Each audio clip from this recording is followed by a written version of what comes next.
तो tool kit बनाने में व्यस्त है और मोदी विरोध करते करते अब देश के विरोध पर आ गई है। नहीं, कांग्रेस देखो, मैंने एक बार मजाक में लिखा था कि वो जो अभिनंदन वर्धमान है, वो हमारा एयर स्ट्राइक हुआ था, सर्जिकल स्ट्राइक वगैरह, तो उसके तो हवाई जहाज गिरा था और पाकिस्तान ने पकड़ा था, तो 24 घंटे में उसको छोड़ा था। तो मैंने मजाक में लिखा था कि भाई छोड़ा कर क्यों छोड़ा, तो पाकिस्तान इतना डरा क्यों, 24 घंटे में क्यों छोड़ दिया। तो जो बजवा है उसको उन्होंने बोल दिया, इमरान खान ने, उसको छोड़ दो। तो बजवा ने भी कहा क्यों छोड़ दे, तो बोला मोदी ने मुझे फोन करके बता दिया कि अगर वर्धमान को नहीं छोड़ोगे तो हम बॉर्डर के उस पर राहुल गांधी को भेज देंगे। ये अनगाइडेड मिसाइल है, वो कहां गिरेगा उसका पता नहीं।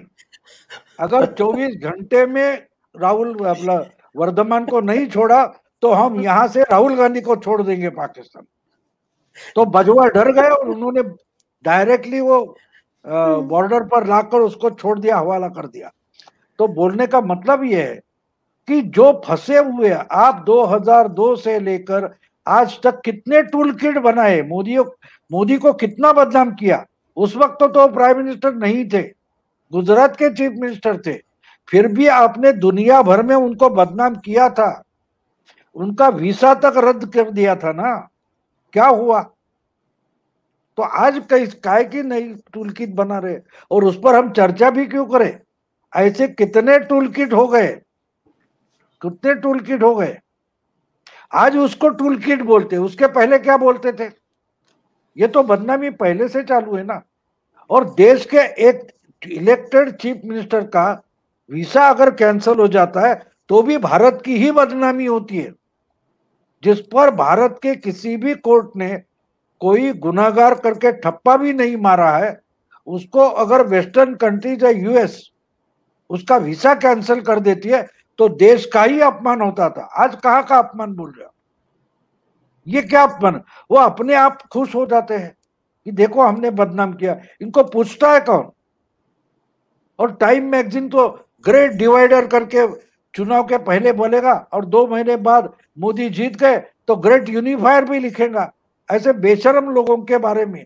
और उन्होंने बदनामी की तो उसमें क्या होता है, उससे मोदी बदनाम नहीं होते, बिल्कुल नहीं बदनाम, बल्कि उससे तो उल्टा होता है। उससे तो जो लोग थोड़े बहुत यदि मोदी से अप्रसन्न भी थे तो वो भी राहुल गांधी को देखते ही मोदी के पीछे वापस खड़े हो गए। बिल्कुल होते। आप देखिए कि जब मोदी प्राइम मिनिस्टर बने उस वक्त तो सब अरबी देश, मुस्लिम देश तो हमारे साथ नहीं थे, आज तो हमारे साथ आ गए। आज हमारे साथ है ना, वो यूएई हो, सऊदी अरेबिया हो, ये किसके साथ खड़े हो गए। तो बदनामी करके क्या होगा, करते रहे, कोई बात नहीं। इनको पता नहीं चल रहा है कि इनके हथियार की धार ही निकल गई है। इनके जिलेटिन या एटम बॉम्ब जो बनाते हैं वो तो दिवाली के पटाखे भी से भी नहीं फूटते, फिर भी करते बैठे। तो राफेल के बारे में टूल किट नहीं था। हाँ, लेकिन बड़े बुद्धिजीवी होते, यशवंत सिन्हा, अरुण पुरी जैसे, अब वो फंस जाते। जैसे छोटे बच्चे के लिए हम पटाखे लाके देते हैं और खुश हो जाते, तो हमारे यहाँ आंदोलनजीवी या बुद्धिजीवी जो है वो ऐसे पटाखे खुश हो जाते हैं, एटम बॉम्ब लाया है, राहुल गांधी ने हमको एटम बॉम्ब दिया है, तो खुश हो जाते। तो ये बुद्धिजीवी बच्चे हो गए और राहुल गांधी उनके क्या बोलते पेरेंट बन गए। तो लाए और 10 टोल किट लाए, मुझे नहीं लगता उससे कुछ फर्क पड़ने वाला है। हाँ, लेकिन अपने आप में वो तो खुश हो जाएंगे, अपने आप में खुश हो जाते। वो तो रोज ही करता है ना, रोज इसके ट्वीट देख लीजिए ना राहुल गांधी के। अब बस उसको कोई कितना भी कर ले उसके कोई असर नहीं पड़ता। वो तो उसी जिसको कहते हैं कि वो कांग्रेस पार्टी को समाप्त करने की ओर पूरी तरह से अग्रसर है, जिसने कमर कस ली है। जब तक बिल्कुल इसको नेस्त नाबूद करके और धूल धूसरित नहीं कर देगा तब तक नहीं मानेगा। मैंने कई उसका वचन पढ़ा है आइंस्टाइन का, कि जो बुद्धिजीवी होते हैं, इंटेलेक्चुअल्स होते हैं, उनको उल्लू बनाना बिल्कुल आसान होता है। कोई भी फुलिश आइडिया उनको पहले पसंद आता है। अनाड़ी होता है वो नहीं, अनाड़ी तो 10 सवाल पूछेगा कि भाई ये क्या बोल रहा है तू, ऐसे कैसे हो सकता है, ये पूछेगा, ये पूछेगा। छोटा मेरी ये नाती ने 9 महीने की है, और परसों उन्होंने कॉकरोच देखा और वो पकड़ने निकली थी, तो डर उसके मन में हम डाल देते और उसको बुद्धिजीवी बना देते। नहीं तो वो तो कॉकरोच को डरता नहीं बच्चा। तो बुद्धिजीवी का मतलब एक्वायर्ड नॉलेज होता है, और जब एक्वायर्ड नॉलेज तुम पर हावी हो जाता है, तब आपका नेचुरल इंस्टिंक्ट जो होता है, सोचने का तरीका, वो हम आहिस्ता आहिस्ता कम कर जाते हैं।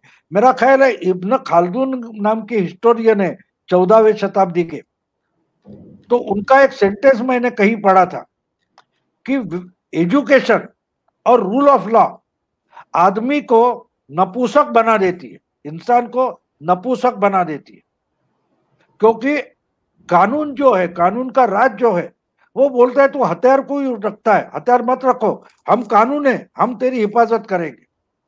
और हमको कसाब भी मार जाता है तो कानून कुछ नहीं कर पाता, और हम भी कुछ नहीं कर पाते, कसाब मार जाता है तो।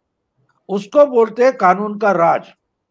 और एजुकेशन, आपको मालूम है इंडोनेशिया में एक छोटा सा आइलैंड है, वहां जब सुनामी आई थी 2005 में, तो कुछ 5-6 लाख लोग मरे थे इंडोनेशिया में, लेकिन वो एक ही आइलैंड है, उस पर एक भी इंसान मरा नहीं डूबकर।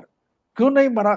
तो वो ऊंचाई के दिशा में भागकर निकल गए उस आइलैंड के लोग, क्योंकि उनके यहाँ कुछ रामलीला वगैरह ऐसा प्रोग्राम चलता है, उसमें सुनामी की कथाएं आती है, तो उनकी वो नेचुरल इंस्टिंक्ट अभी भी जिंदा है। और एक बात बता दूं, उसी वक्त वो तो सुनामी निकली इंडोनेशिया से, हमारे यहाँ तमिलनाडु वगैरह होकर अफ्रीका तक गई थी, केरल होकर, याद होगा आपको। तो उस वक्त मैंने इंडिया टुडे में एक स्टोरी पढ़ी थी, बढ़िया स्टोरी थी। तो तमिलनाडु में जो पालतू जानवर है, गाय है, भैंस है, बैल है, तो उन पर बांध कर नहीं रखते, लेकिन चर्चेस जो है, चर्च में उनका जो तबेला होता है उधर बांध कर रखते।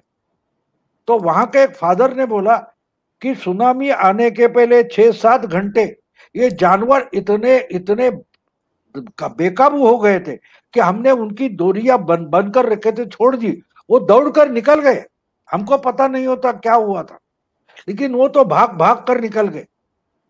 आपको उस वक्त जो सुनामी हमारे यहाँ तमिलनाडु केरल में निकल गई, उसमें बहुत सारे इंसान मरे थे, लेकिन एक भी मरा हुआ जानवर नहीं मिला था, क्योंकि वो सब ऊंचाई तक चले गए थे।